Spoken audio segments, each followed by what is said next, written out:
it's MK and I am here with day 4 of Baby Got Scraps. And in my attempt to clean my room, I found this little package that was almost like a scrap kit. So it has little scraps in it, leftovers from embellishments. Like I know that those little dots or bubbles or whatever are from a 49 in Market, big, huge 12 by 12 sheet. So it looks like I had something planned for this, but in the, many times, many days, many hours after I made this, I must have tucked it away and totally forgot. So I really like all the little elements that are in here. There's a little paper clip that's a camera, some banner pieces from 49 in Market as well, some really old stickers from Close to My Heart. This border punch is a vine, and I've used it as seaweed from Creative Memories. I cut out some tickets from a Minte paper a while back, a couple months ago, I'm going to assume. So there's lots and lots of cute little elements that will be perfect for this page. So I really didn't go anywhere else except for inside this little bag. I don't know what I was thinking. I don't remember what it was for or anything. So I'm just going to use it. I don't know if I'm going to use all these little scraps because I've already picked out the scraps, but I might use some of that burlap because I think that's going to be a really good touch. And I already had another piece of burlap in my scrap pile over to the left of me. So I just went ahead and I grabbed that. So I've got two page protectors that I'm going to be working on today because one is pretty much a mat it and be done type of deal, but I do have to put a title page. So I've got some Minte paper, I've got some wood grain paper. I think the dark wood grain is from P13. I've got a wood grain that was from a Not Just for Boys Kit Club, a wood grain that was in a paper pack, and then this beautiful blue piece that is actually from Graphic 45. So this is this little 3 by 3, or I don't know, it holds 3 photos in it. That's the one that's going to be like a one and done, but it's going to be my title for all of these little pockets and whatnot. So I'm thinking about taking this beautiful plaid paper and going ahead and using both sides of it. It's the Minte paper, and then incorporate it with this wood grain. So I decided to leave this part in because what I do is I cut down all of my papers and then I put the papers on top of my page protector with my photos, and then that way I know which piece goes where because I want the pattern of the paper to match, because you can see just a little bit of it around every photo.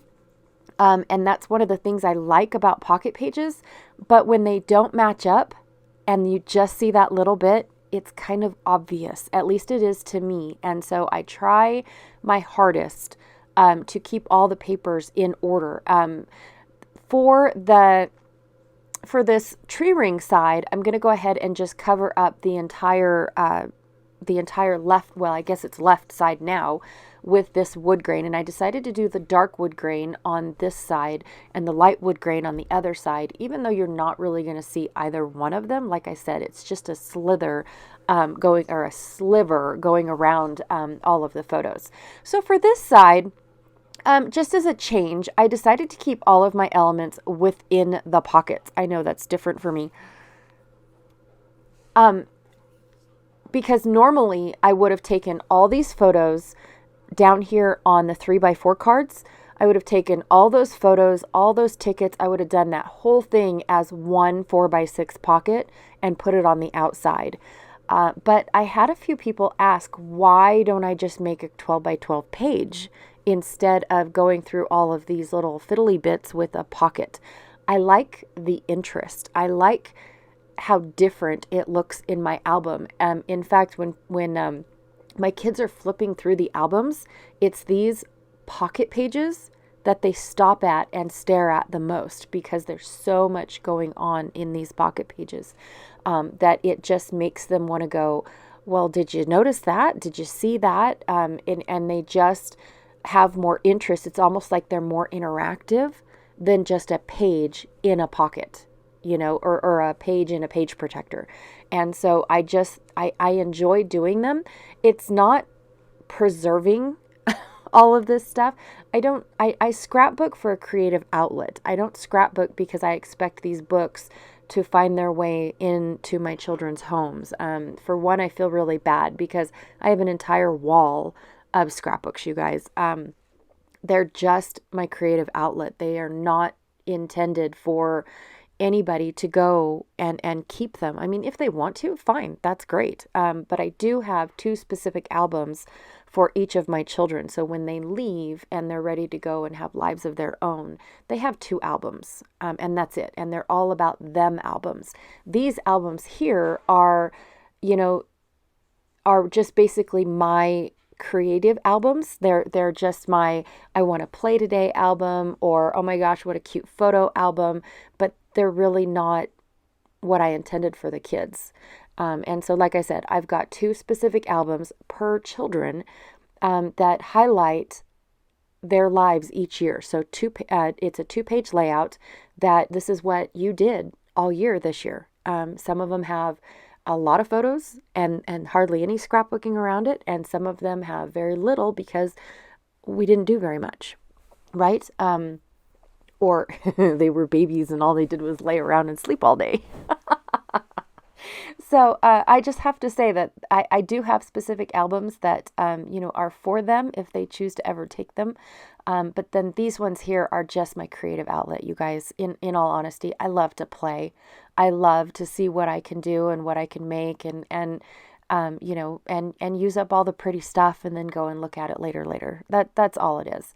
So for this side here, I went ahead and I kept everything in the pockets. And to be honest, it was kind of harder for me to see it all individually, like, oh, I have to stop right there. I want this right here, but I have to stop right there because I'm going to keep it in this pocket. It crowds my creativity, in all honesty. But I went ahead and I, tried it anyways. I backed that little cute geotag heart with just some of that leftover blue paper. I think it's from the Not Just for Boys Kit Club, you guys. I don't know, and I apologize for not knowing. I do know that some of my supplies just start getting mixed up the smaller they get.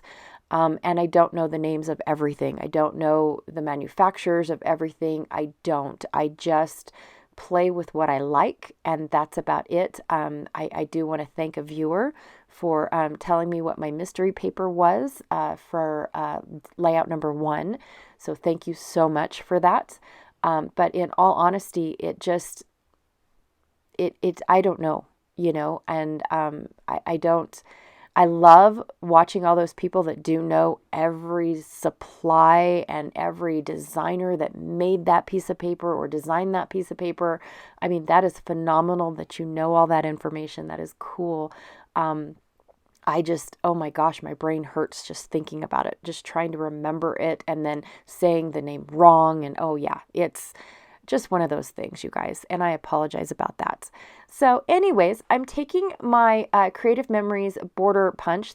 It's like a vine. I don't even know if it's available anymore, but it's like a vine, and I kind of weaved it up through this 49 and Market photo film strip, and I'm going to go ahead and create the outside of my layout. So I went ahead and I glued down what I could to the inside. For bulkier pages, I just wanted to touch on that briefly. I take a teeny tiny little paper clip and I clip it into the pocket. So that way it's the little paper clip adds to the design. So it's almost like I meant to use it, even though I'm just using it for holding in, because that geotag was really super thick. I mean, it was almost like 1/4 of an inch. I don't even know where I got it, you guys, but it's super, super thick. And so I decided to use the paper clip to go ahead and hold that card in place. If not, it was going to just keep trying to work its way out. And those paper clips are awesome. I got my original teeny tiny little ones from Stampin' Up! Because they came in white and gold and silver and bronze. But I think Tim Holtz sells them as well in just the bronze, which works for me too. So but I have to use up what I already have from Stampin' Up! First, and so that's what I'm working my way through, and then I'll get more when I run out.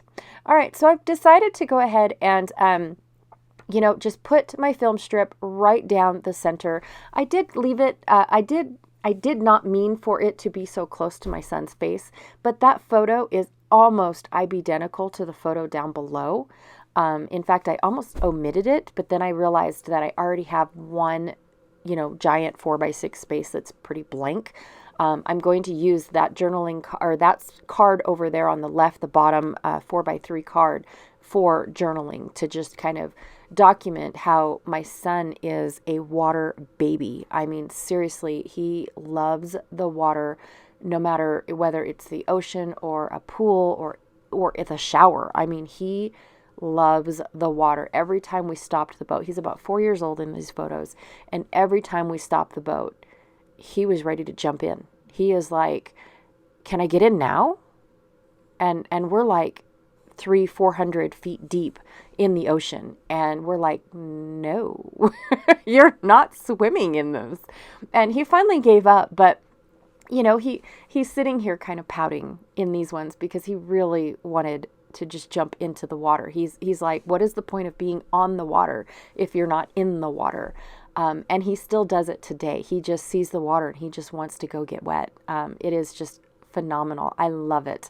So anyways, these are the close-ups of this particular page protector that I have for you guys. And then briefly, I went ahead off camera, matted my photos and all that. And I'm just going to work on this one little card.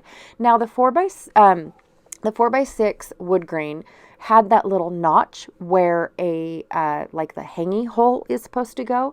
So I'm just going to use a couple strips from the previous pocket page and the burlap, because I realized I forgot about the burlap, and I'm going to go ahead and use those to cover up the hole. Now I've got a couple glitter pieces here, or glitter jars from Nuvo. These all came in my Tonic Studios craft kit. I don't purposely buy glitter, but they do come in handy every now and then.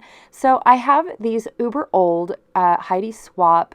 They're actually called something. I don't know. It's peel off the top layer of the word to reveal adhesive. And then you can add foil, you can add glitter, you can, you know, whatever you want to stick to that letter. And then it, you know, looks pretty. So her first sets, I have to say, or I don't even know if they were hers. I apologize if they were not.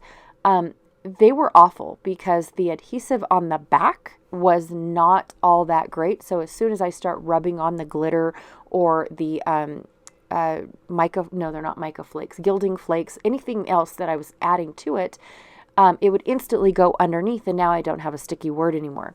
Well, these ones here impressed me. I did both of the letters, so I have Worry Less and Live More, which is going to be the title of, you know, this video, because it's the only title I added to these guys. But I was very impressed because after all of this glitter, and I'm trying to do an ombre effect, but it doesn't really work very well because I didn't really want to mix my two glitters.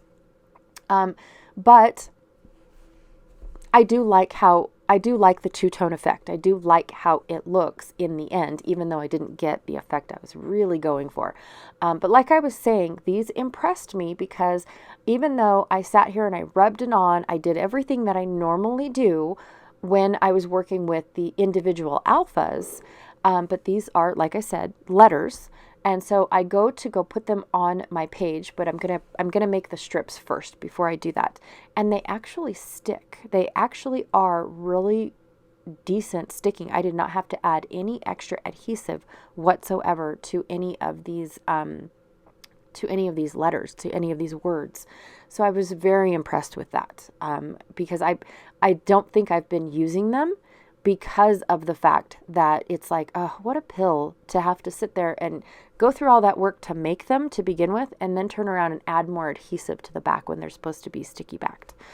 So I stopped. I actually got rid of all of the letters. I don't know why I didn't get rid of these words just yet, but the letters I definitely got rid of because they were just not worth it, to be honest. But here I was like, wow, that is like still super sticky, and it worked. I was just so impressed, you guys. All right, so I want the Live More to go kind of make it look like it's behind the worry less. So I went ahead and I cut the tail of the E off so it looks like it went behind the loop of the L on less. So that's all I pretty much did for that title card, and I am done. That is it. I do like how they looked. I wished I would have put the bubbles on the outside of my layout for this particular side right here, just because of the fact that I really do like looking at it as a whole, like I did on this one. I put the bubbles on the outside.